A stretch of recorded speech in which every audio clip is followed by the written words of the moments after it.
성경 말씀을 봉독합니다. 요한복음 20장 1절에서 10절까지 봉독하겠습니다. 안식 후 첫날 이른 아침 아직 어두울 때 막달라 마리아가 무덤에 와서 돌이 무덤에서 옮겨간 것을 보고 시몬 베드로와 예수 사랑하시던 그 다른 제자에게 달려가서 말하되 사람이 주를 무덤에서 가져다가 어디 두었는지 우리가 알지 못하겠다 하니 베드로와 그 다른 제자가 나가서 무덤으로 갈새 둘이 같이 다름질하더니 그 다른 제자가 베드로보다 더 빨리 달아나서 먼저 무덤에 이르러 굽으려 세마포 놓인 것을 보았으나 들어가지는 아니하였더니 시몬 베드로 따라와서 무덤에 들어가 보니 세마포가 놓였고 또 머리를 쌌던 속에는 세마포와 함께 놓이지 않고 딴 곳에 개켜 있더라. 그때야 무덤에 먼저 왔던 그 다른 제자도 들어가 보고 믿더라.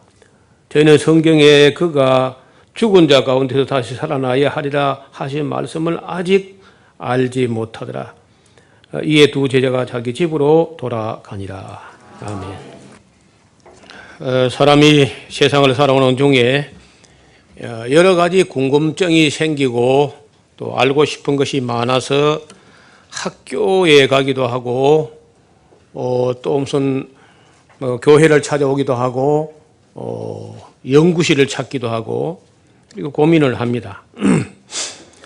그 많은 궁금증이 해소되지 않은 채 사람들은 살다가 허무하게 죽어가는 그런 사람도 많이 있습니다. 그러나 다행히 저와 여러분은 교회를 찾게 되었고 또 성경을 통해서 사람이 알고자 하는 것 또 알아야 하는 것을 참 바로 알 수 있는 길을 찾은 거예요. 제일 궁금한 게 뭐냐면요. 죽은 다음에 어떻게 되느냐. 사람이 죽은 후에 어떻게 되느냐. 그건 잘 모르거든요. 근데 죽음은 그만이다. 죽음은 그걸로 끝이고 그냥 완전 무로 돌아간다. 이렇게 말하는 사람들이 있죠. 그런데 모든 사람이 다 그렇게 말한 건 아닙니다. 옛날로 좀 고대로 돌아가 보면은 먼저 애굽 사람들의 사후 세계, 애굽 사람들이 가지고 있던 내세관을 보면은 틀림없이 그 죽음 사후 세계가 있다고 믿은 거예요. 뭘 보면 알 수 있냐면 그들의 그 미라를 만든 걸 보면은 대단합니다. 정말. 미라뿐 아니라 그 미라 안에 있는 그 사람 시신을 안치하는 관을 보면은 정말 대단합니다. 그 카이로 박물관 안에 가면은 그 관들이 실제로 그때 그대로를 보존해 가지고 그 안에는 미라도 2000년, 3000년쯤 된 미라도 그냥 그대로 보존되어 있는 게 있어요. 그러니까 사후가 그만이라고 생각했다면 그렇게까지 만들지 않았을 겁니다. 그래서 그 나일강을 중심을 두고 산자는 나일강 동편에 그리고 죽은 자는 나일강 서편에 안치하는 그리고 특히 그 왕족이나 이런 사람들의 무덤은 도굴 되지 않게 하려고 그 당시 최첨단 기술을 그 무덤 만드는 데 썼어요. 룩소르라고 하는 곳이 있는데 그 룩소르를 가면 1박 2일을 따로 시간을 내야 갔다 올 수 있는 그런 곳이고 일반 사람들 잘 가지 않습니다. 그건 성경하고는 직접 관계 없으니까 저도 그 룩소르는 한 번밖에 못 가봤는데 그 지금도 어디쯤에 아직도 발견되지 않은 그 왕들의 무덤이 있을 걸로 보는 거예요. 저는 몇 개만 그래 봤는데 정말 도무지 도굴할 수 없을 정도의 장치를 해놨어요. 그만큼 그 산자가 죽은 자를 위해서 살아있는 사람보다 더 정성을 들여서 무덤을 만드는 걸 볼 수 있고, 아시는 대로 그 기자의 그 피라밋이라고 하는 그 세 개가 보이는데 그 세 개도 그 무덤이었다는 거죠. 쿠프 왕과 쿠프레 왕, 이런 그 왕의 무덤이었다는 건데, 아시는 대로 그 세 개 7대 불가사의 중에 들어갈 정도로, 근데 그 규모가 어마어마하거든요. 그래서 죽은 자의 세계, 그러니까 무덤의 세계를 그렇게 잘 정성을 들여 꾸민 데는 아마 세상에 없는 것 같습니다. 그 다음에 인도 사람들은 인도 철학이 그 어떤 교리, 어떤 이론을 만들었냐면은 윤회 전생설을 만들었어요. 죽으면 그만이 아니고 죽으면은 살아있을 때의 업보, 자기의 생활의 업적을 따라서 그 업보에 따라서 천상에서 인간으로 축생으로 아기, 수라, 지옥으로 이 여섯 개의 세계를 이렇게 계속해서 돌아 태어나고 전생한다. 윤회 전생한다. 이런 게 철학을 만들어냈습니다. 다시 한번 죽으면 그만이 아니라고 생각한 거죠. 그저께 뭐 저녁에 요즘 가끔 들어서 이제 토론하는 그런 방송들이 인기가 있는 것 같아요. 그전에는 그 박근혜 씨 곁에서 일했던 그 전여옥이라고 있지 않았어요? 그 원래 굉장히 독설가였거든요. 여자 독설가에 속했어요. 그런데 요즘 사람이 확 달라졌어요. 달라져가지고 그 무슨 얘기하는 끝에 그 박근혜의 그 자서전이 있다네. 그 자서전에 보면은 그런 말이 나온대요. 전생에 원수가 이 생에서는 형제로 태어난다. 그런 구절이 나온다는 거예요. 그 자서전 어떤 구절을 인용하면서 그래서 아마 박근혜 씨가 그 형제 다 해봐야 셋밖에 안 되는데 그렇게 못 지내는 잘 못 지내는 그 원리가 전생의 원수가 형제로 태어났다고 인식하고 있는 것 같다니 그런 얘기를 하는 거예요. 아마 내 생각에 그런 그 교리를 최순실 교회에서 부르는 거 아니겠는가. 그 윤회 전생설을 믿는지 어떻든 그런 소리 하는 거야. 우리 한국 사람들은 그저 힘들면 아이고 내가 전생에 무슨 죄가 많아서 그러죠. 그러니까 이거 인도 사상이거든요. 우리가 은연중에 우리도 모르는 사이에 인도 사상이 많이 빼 있어요. 예를 들어서 신이란 게 있어 없어 물음요. 뭐 신은 있다고도 할 수 없고 없다고도 할 수 없다. 그거 인도 사상입니다. 있으면 있든지 없으면 없든지. 그 인도의 그 불교가 오면서 인도의 불교, 힌두교, 짜이나교, 시크교 어떤 그런 비스무리한 그 라마교 이런 그 철학들이 은근히 이게 스며가지고 한국 사람 의식 속에 깔려 있습니다. 그 다음에 중국 사람들도 죽으면 그만이라고 하지만은 그래도 깨운하지는 않은 거예요, 자기들끼리. 여러분 아시는 진시 황제의 병마총이라고 그게 아마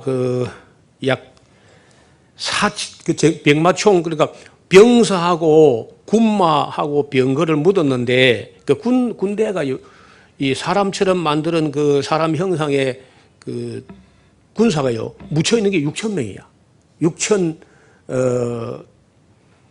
그것도 명의를 해야 되나 그걸 사람도 아닌데 흙을가 만든 건데 어떻든 흙은 똑같이 우리 여러분 다 흙이니까 어떻든 6천이 묻혀 있고 그다음에 전차가 마온대. 이것이 묻혀있는 넓이가 4,313평 정도 돼요. 그리고 죽으면 그만이라고 생각해서는 그렇게 안 하죠. 그 죽어서도 뭐가 있다고 생각하니까 그렇게 한 거예요. 그 다음에 유브라데의 문화, 지금 나일강 문명, 인더스 겐지스 문명, 중국 문명, 이제 유브라데 문명에서 나온 철학과 사상이 아브라함 종교거든요. 아브라함. 그래, 아브라함 종교에서 유대교, 기독교, 로마 카톨릭, 이슬람 이 네 개가 이제 나온 거예요. 유브라데 문명에서. 그러면 그 유브라데 문명을 타고 아브라함 종교를 해가지고 가장 그래도 예수님 이전에 가장 잘 전수된 노선이 유대교라고 볼 수 있죠. 성경을, 구약 성경을 믿으니까. 그 구약 성경에 사람의 사후에 대해서 뭐 정확하게 뭐가 있느냐 없습니다. 어렴풋이 잘 보면은 죽으면 그만이다 이렇게는 하지 않지만은 부활이 있는 것 같기도 하고 없는 것 같기도 해서 유대교 사람들의 교리가 사두개인들은 뭐 부활 그런 거 없다.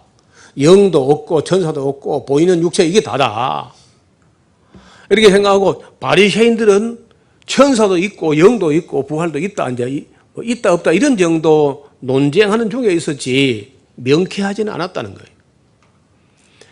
그리고 보면은 뭐 헬라인들도 대개 보면요, 헬라 로마 문명권에서도 사람이 죽으면 뭐 신들의 세계로 들어가서 신이 된다 이런 비슷한 생각, 확정적인 건 아니라도 그런 비슷한, 그러니까 그리스 로마 신화를 보면요, 사람 이야기인지 신의 이야기인지 알 수가 없어요. 그리고 이제 한국이나 일본 같은데 막연한 그런 사후 세계를 두고 말해 보자면은 거의 다 죽으면 귀신이 된다는 거야. 사람 죽은 영혼이 귀신이다. 이렇게 생각하는 게 일본이나 한국이나 중국 일부까지. 그래서 따라서 이렇게 보면은 전 세계 어떤 문명과 어떤 그 종교나 어떤 철학에서도 사후에 대해서 명쾌하게 정확하게 내놓을 만한 어떤 그런 종교도 없었고 그런 철학도 없는 거예요. 그런데 예수님이 오셔서 아주 정확하게 우리에게 증거하시고 또 그걸 기초로 해가지고 기독교가 출발한 겁니다. 부활의 아침까지도 심지어 12 제자도 3년 동안 예수님과 그 합숙을 하면서 교육을 받았지만은 그 부활에 대해서는 전혀 모르고 있었어요. 실제로 예수님이 십자가에 못 박혀 장사 지낸 바 되고도 그 빈 무덤을 보고도 성경에 보면요, 저희는 성경에 그가 죽은 자 가운데서 다시 살아나야 하리라 하신 말씀을 아직 알지 못하더라. 빈 무덤을 보고도 인식을 못했다는 겁니다. 그래서 나중에 이제 오후 시간에 우리가 살펴보겠는데, 예수님 부활하신 후에 40여일에 걸쳐서 최소한 10번 이상을 나타나서 제자들과 만나서 대화하시고 식사도 하시고 또 하늘나라 이야기도 하시고 성경을 풀어주시고 이제 한 이야기를 볼 텐데요. 어떻든 그 제가 지금까지 성경을 또 살피고 연구하고 뭐 신학을 하고 성경 강좌를 하고 또 대화 설교를 하고 이렇게 정리를 해본 그 결과에는 예수님이 모든 것을 알게 한 거예요. 예수님이. 온 인류의 그 누구도 아니고 예수님만이 이 모든 것을 다 알게 했어요. 그래서 히브리서 기자가 옛적에 구약 시대에는 그 여러 선지자들이 여러 부분과 여러 모양으로 부분적으로 조금 이야기했다. 그러나 이 모든 날 마지막에 예수 그리스도를 통해서 우리에게 말씀하셨다. 이렇게 하는데 정말 그래요. 예수님이 말씀하신 그 내용을 해봐야 3년 동안에 복음서에 말씀을 하신 거 정도. 그리고 이제 그 서신들은 예수님 말씀하신 것을 기초로 해서 그 바울을 중심으로 어떻게 해석하고 이해했느냐 하는 정도이고, 그 예수님이 하신 말씀이 사복음서 플러스 요한계시록이에요. 사복음서 플러스 요한계시록이 왜 그랬느냐? 다른 복음서에는 종말에 관한 이야기가 마태복음 같으면 24, 25장에 그 마태 소계시록이 있습니다. 마가복음에도 14장 뭐 그 조금 이렇게 15장 뭐 조금 나와요. 누가복음에도 21장 뭐 조금 이렇게 나옵니다. 종말에 관한 이야기가. 근데 요한 사도가 볼 때 그 복음서 그 터무니 조금 나오는 것 같고 많이 미흡하다는 거죠. 그래서 요한은 뭘 알면은 정말 딱 부러지게 제대로 알기를 원하고 하니까 요한복음에는 종말론 소스가 없습니다. 없고 따로 별건으로 요한계시록 책이 따로 별건으로 만들어졌는데, 따라서 우리가 예수님이 하신 말씀은 사복음서만 가지고 할 게 아니라 사복음서 플러스 계시록, 그걸 하면은 예수님 말씀이 종말까지, 천연왕국까지, 심판까지, 내세까지 막 다 나오는 거예요. 그렇게 정리하고 보니까 예수님이 이 사후에 대해서 긴가민가하게 이렇게 하시지 않고 실제로 자기가 죽었다가 죽은 걸 확실히 확인하게 하고, 그리고 장사 지냈다가 실제로 또 부활해가지고 그것도 한 번 보여주는 게 아니고, 한 번 보면 우리가 뭐 헛걸을 받는가 착각했는가 이거 할 수 있잖아요. 10번씩이나 이렇게 보여주심으로 확증하셨다, 실히 증거하셨다, 이렇게 이제 할 수 있어요. 그렇게 이제 돌아보면은 예수님은 실제로 육체가 되어서 우리 가운데 오셨습니다. 이게 하나님의 큰 사랑이죠. 우리가 희미하게 애매하게 알거나 또 옥신각신하거나 할 소지가 있기 때문에 실제로 육체가 되어가지고 우리 가운데 와서, 그 요한 사도는요, 우리는 보았습니다. 우리 귀로 들었습니다. 손으로 만져보기까지 했습니다. 그것은 바로 생명의 말씀이었습니다. 이게 요한 1서 첫머리가 한번 펴보실래요? 요한 1서 1장 1절 보세요. 우리 번역은 좀 그 밋밋하게 이렇게 번역을 해놨습니다.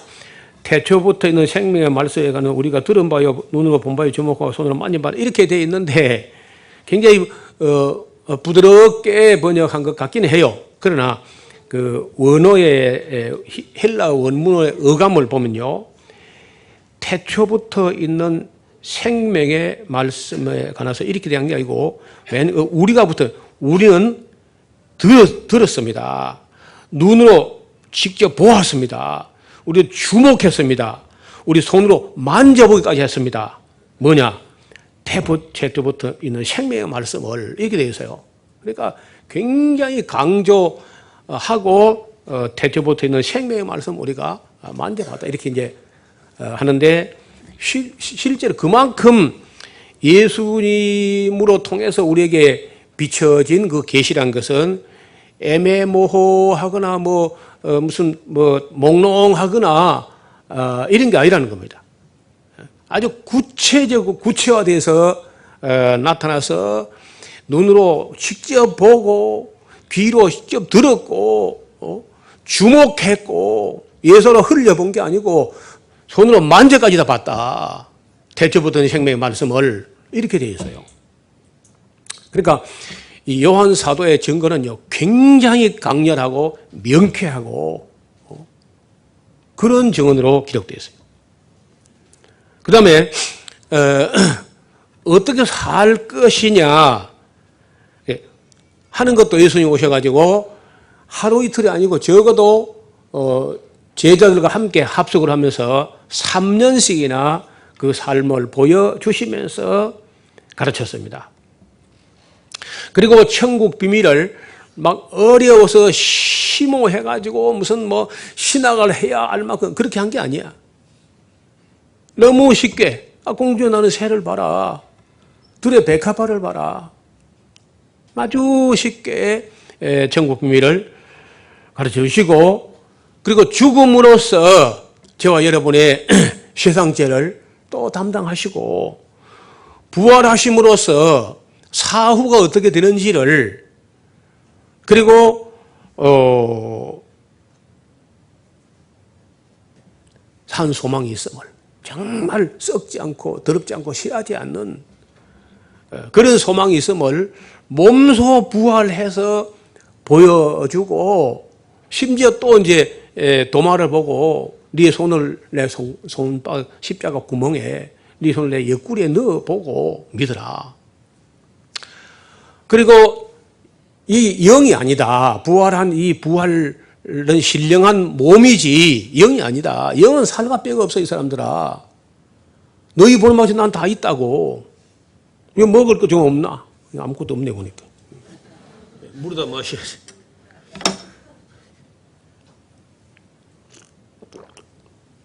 예수님께서 영이 아니고 유령도 아니고 살과 뼈가 다 있다 나는 하면서 먹을 것이 없느냐고 일부러 그걸 안 믿으니까 보면서도 그래 생선 한 토막을 드렸다 그래. 아이고, 2토막 드리지 그래. 그러니까 얼마나 신기해가지고 진짜 먹나 안 먹나 이리 보자 한 거야. 그 잡수시더라 돼 있어요. 저는 처음에 그 부분을 읽다가 예수님께서 그 생선을 드시고 말씀하신 후에 문도 안 열렸는데 사라졌죠. 맞아요? 그럼 생선은 씹은 게 남아 있어도 되나? 생선도 부활했나? 저 혼자 성경을 읽어 나가다가 그런 생각이 들더라고. 따라서 예수님께 들어가면요 생선도 부활하는, 그렇죠? 누가 또 이 교리가 너 시비할라 또. 저와 여러분이 예수님 몸에 붙었으면 우리도 부활할 줄 믿습니다. 생선도 부활하고 없어지는데 생선 토막도 예수님께 들어가니까 그 문 안 열리고 그냥 나가셨는데 없어 생선도. 그래서 이 부활의 세계를 가장 정확하게 보여주시고, 그것도 한 번이 아니고 대개 뭐 2번, 뭐 한국 사람 3-4번 하려나, 하나 예수님이 10번씩이나 나타나서 구체적으로 사후에 내가 첫 열매가 된 것처럼 너희도 그 다음 열매로 이와 같은 신령한 몸에 참여한다 하는 것을 확실히 보여주셨다는 거예요. 따라서 그 예수님 말씀 안에 또 우리가 창세기부터 계시록까지를 다 읽어 정리하면은 우리 인간이 어디서 왔는지, 무엇을 위해 살아야 하는지, 어떻게 살아야 하는지, 그리고 죽은 후에는 또 어떻게 되는 것인지. 마지막 한 가지 더 남았어요. 여러분 살다가 보면 억울한 일이 있어요, 없어요? 뭐가 있는데? 뭐 그리 억울해요? 시집 온 거?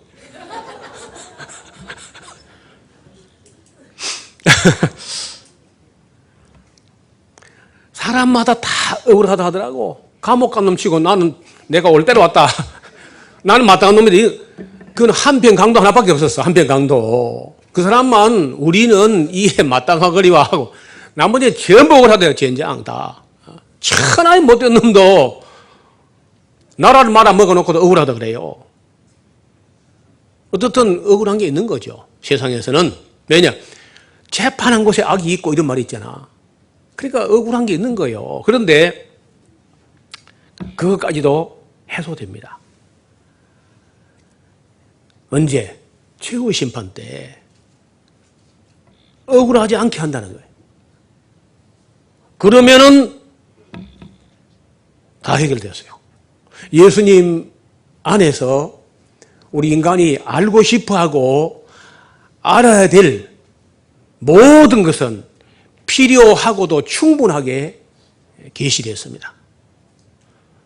여러분 뭐 알고 싶으면 내놔봐요. 이 시간에 못 내놓거든요. 홈페이지에 쓰든지 메일을 보내든지 해봐요. 뭐가 알고 싶어요? 저는 이 성경 66권이면 충분하다고 생각합니다. 우리가 알아야 되고 알고 싶은 모든 것들의 답이 이 안에 충분해. 어떤 철학에도 없고 어떤 종교에도 어떤 과학도 감히 대답할 수 없는 걸 성경은 다 대답해. 그것도 2000년 전에 완성된 책인데 그래. 그래서 저는 이 성경 말씀이 정말 하나님 말씀이다. 하나님 말씀이 아니고는 어떻게 우리가 알고 싶어하는 거, 알아야 될 거, 어떻게 모든 것을 이렇게 완벽하게 구비할 수 있겠는가?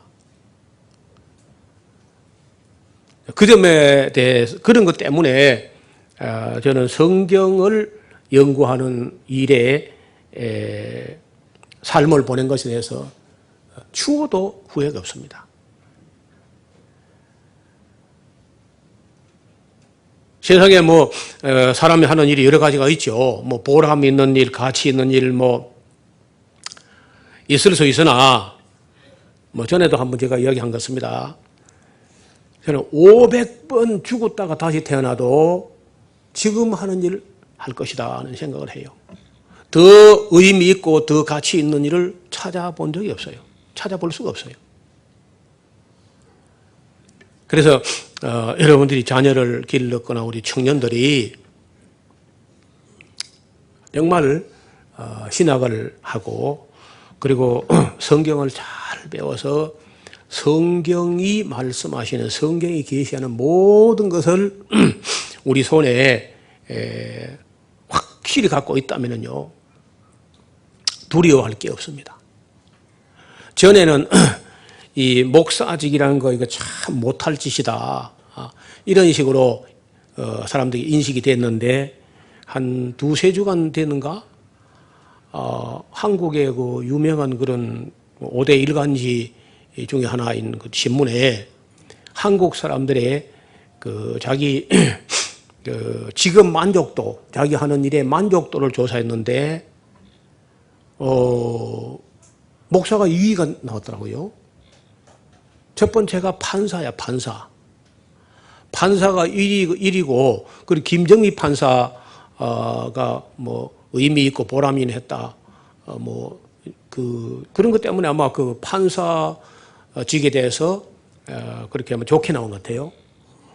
그 다음에 2위가 목사, 의사는요, 저 8위 밑으로 내려갔더라고. 의사가 그 4D 업종이야, 닥터. 너무 힘든 일이죠. 그래서 여러분, 그 자녀들에게 경건한 자녀, 성실한 자녀가 있다면은 신학을 해서 사람들이 알아야 하고 알고 싶은 근본적인 문제, 궁극적인 문제, 본질적인 문제, 근원적인 문제, 이런 문제에 필요하고 만족한 답을 줄 수 있는 그런 성경학자가 된다는 것이 가장 가치 있는 일이다. 또 신학교를 갔거나 말았거나 목사가 되었거나 말았거나 우리 샤론교회 성도들이 창세기부터 요한계시록까지 잘 공부해서 오늘 이 제목은 이 부활의 증인들입니다. 부활뿐 아니죠. 우리 창조의 증인들, 역사 섭리의 증인들, 십자가 보혈의 구속의 증인들, 그리고 보혜사 하나님을 증거하는 성령의 증인들, 그리고 산자와 죽은 자를 심판하실 이 심판의 증인들, 그리고 산 소망이 있게 하신 이 부활의 증인들, 이런 신실한 증인된 삶을 살 수 있기를 주의 이름으로 축원합니다. 하나님 아버지 감사드립니다. 우리가 어떻게 우리 힘으로 진리를 찾을 수 있었겠습니까?